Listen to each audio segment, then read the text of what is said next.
there's a ton of logical evidence for the immateriality of the soul, for the existence of the soul, and for the notion that the soul and the mind are not strictly products of the brain. There's also a ton of neuroscience evidence, and I had mentioned Penfield's work, Wilder Penfield's work, with studying seizures and studying stimulation of the brain, which strongly point to the immateriality of abstract thought, of the capacity for intellect and will. There's another line of evidence that I find absolutely fascinating, and that is split brain research. There's a kind of an operation that we perform occasionally called a corpus callosotomy, or sometimes if you do the operation a little more thoroughly, called a commissurotomy, which is where we cut the hemispheres of the brain apart. And there's a large bundle of fibers, about 200 million axons, that connect the right and left hemispheres of the brain, called the corpus callosum. And interestingly, you can cut the corpus callosum completely from side to side. And it doesn't have much of an effect on a person. People are almost completely the same, with some small differences. And the reason you do that is because there are people who have seizures that start in one side of the brain and are very small and wouldn't ordinarily cause them much trouble.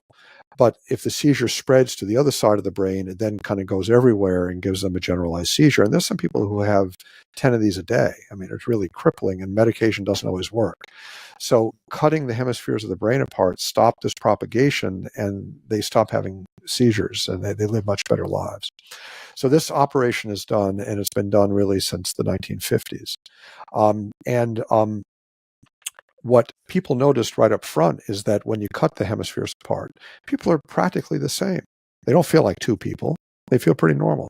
So there was a neuroscientist in the 50s and 60s named Roger Sperry who decided to study these people, because it is kind of an interesting experiment of sorts, because now you have the brain hemispheres that are disconnected, so you can study what they do in more detail because they're no longer connected.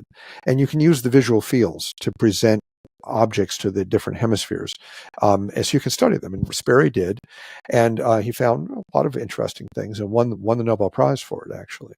What he found was that there are perceptual things that change in these patients. The patients don't notice it, but in fact, the fact that he won the Nobel Prize for it means that it's not obvious. It's subtle stuff that you have to look for. But a simple example, if you show a picture to the left hemisphere of the brain that in most people controls speech, the person can say what's in the picture. But if you, and this is in patients who have split brains, but if you show a picture to the right hemisphere that doesn't control speech, the person knows what the picture is, but he can't say the word. But for example, if you show them an apple, if it's shown to the left hemisphere, the speech hemisphere, the person says, "Oh, that's an apple." But if you show the apple to the right hemisphere, the person will say, "I know what it is, but I can't think of the word for it." But if you give him a basket of fruit, he'll pick out an apple, say, "This is what it is." So all these interesting things Sperry found, but other researchers have looked more closely at this, and this gives me chills. I mean, it's fascinating because I think it gives us an immediate understanding, in some sense, of the soul's action. And as an example of this other fascinating work, I'll focus on the work of Alice Cronin-Golomb, who's a neuroscientist who worked at MIT. And what she did is that she would show people who had split brain surgery a picture to one hemisphere. And then she would show a series of pictures to the other hemisphere. And there were conceptual connections between the single picture and one of the other pictures, but no connections otherwise. An example would be, she showed a picture of a violin to one hemisphere. Simultaneously to the other hemisphere, she showed a picture of an artist's palette. She showed a picture of a toilet plunger and a picture of a stethoscope. And she would ask them, these two sets of pictures, which pictures are conceptually connected and what connects them? What concept do they share?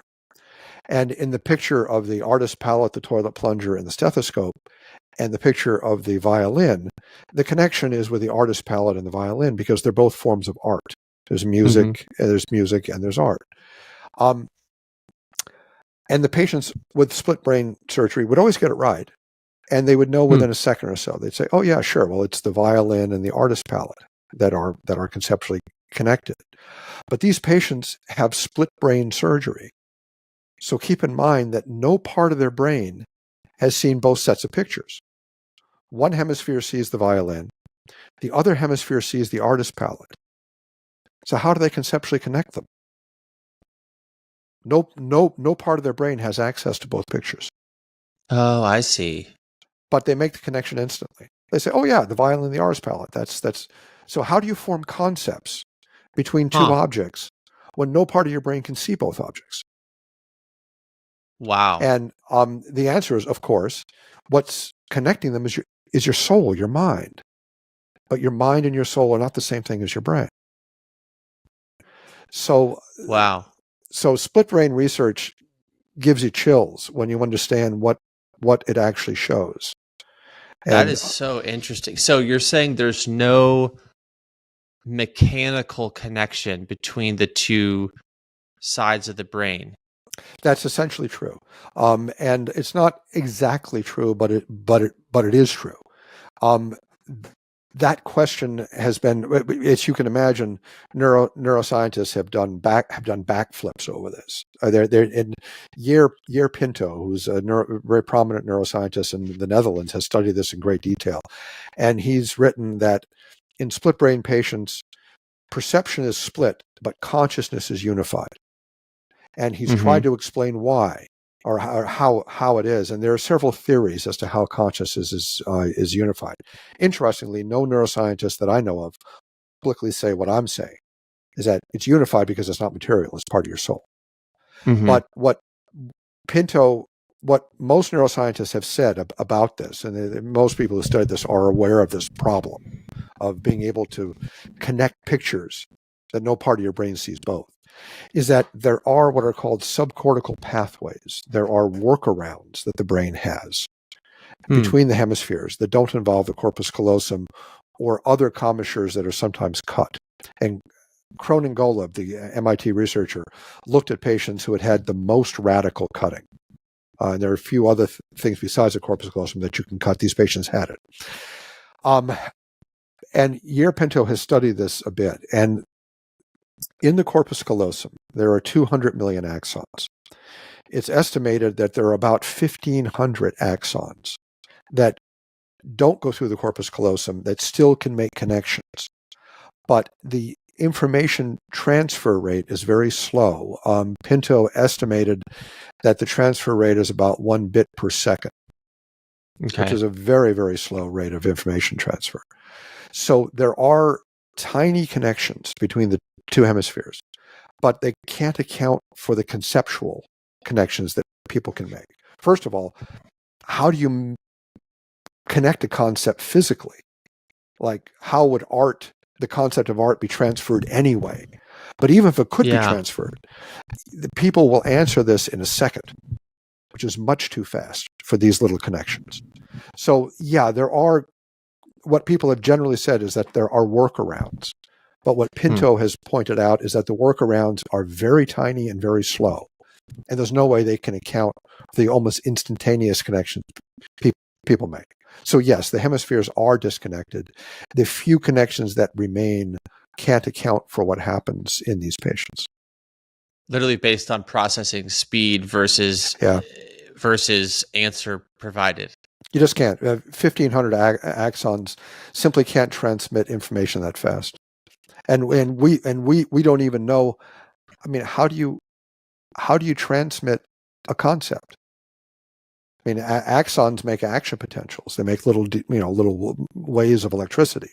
How is that a concept? So I think the split brain stuff is fascinating and very clearly shows that there is a mind that is not part of the brain.